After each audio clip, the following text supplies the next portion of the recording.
भारत के प्रमुख बंदरगाहों की संक्षिप्त जानकारी। पश्चिम तट, वेस्ट कोस्ट। बंदरगाह, राज्य, मुख्य विशेषताएं। कांडला बंदरगाह, गुजरात। ये एक ज्वारीय बंदरगाह है जिसका नाम बदलकर दीनदयाल बंदरगाह कर दिया गया है। ये उत्तरी भारत की ज़रूरतों को पूरा करता है। मुंबई बंदरगाह, महाराष्ट्र। ये भारत का सबसे बड़ा प्राकृतिक बंदरगाह और सबसे व्यस्त पारंपरिक बंदरगाह है।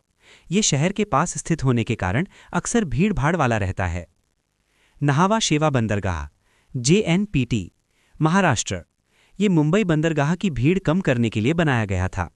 ये भारत का सबसे बड़ा कंटेनर बंदरगाह है। मुर्मुगांव बंदरगाह, गोवा। ये ज्वारी नदी के मुहाने पर स्थित है।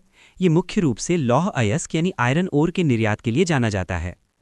न्यू मैंगलुरु बंदरगाह, कर्नाटक। ये कुद्रेमुख से लौह अयस्क के निर्यात और उर्वरक, पेट्रोलियम उत्पादों तथा कॉफी के निर्यात के लिए महत्वपूर्ण है। कोचीन बंदरगाह, केरल। ये प्राकृतिक बंदरगाह वेम्बनाद झील के मुहाने पर स्थित है। ये मसालों और पेट्रोलियम उत्पादों के निर्यात आयात के लिए महत्वपूर्ण है। पूर्वी तट, बंदरगाह, राज्य, मुख्य विशेषताएं। कोलकाता बंदरगाह, पश्चिम बंगाल।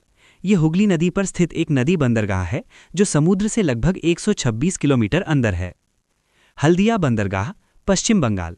ये कोलकाता बंदरगाह की सहायक इकाई है और नदी पर गाद जमा होने की समस्या के कारण यातायात का प्रबंधन करता है। पारादीप बंदरगाह, ओडिशा। ये महानदी और बंगाल की खाड़ी के संगम पर स्थित है। ये मुख्य रूप से लौह अयस्क और कोयला के निर्यात के लिए जाना जाता है। विशाखापट्टनम बंदरगाह, आंध्र प्रदेश। ये भारत का सबसे गहरा बंदरगाह है और एक स्थल रुद्ध यानी लैंडलॉक्ड बंदरगाह है जो चट्टानों और रेत के कटाव से सुरक्षित है। कामराजर एन्नौर बंदरगाह, तमिलनाडु। ये एक कॉर्पोरेटाइज्ड बंदरगाह है। ये चेन्नई बंदरगाह से यातायात कम करने के लिए बनाया गया था। चेन्नई बंदरगाह, तमिलनाडु। ये एक कृत्रिम बंदरगाह है और मुंबई के बाद भारत का दूसरा सबसे बड़ा कंटेनर बंदरगाह है। VO चिदंबरनार तूतीकोरिन बंदरगाह, तमिलनाडु।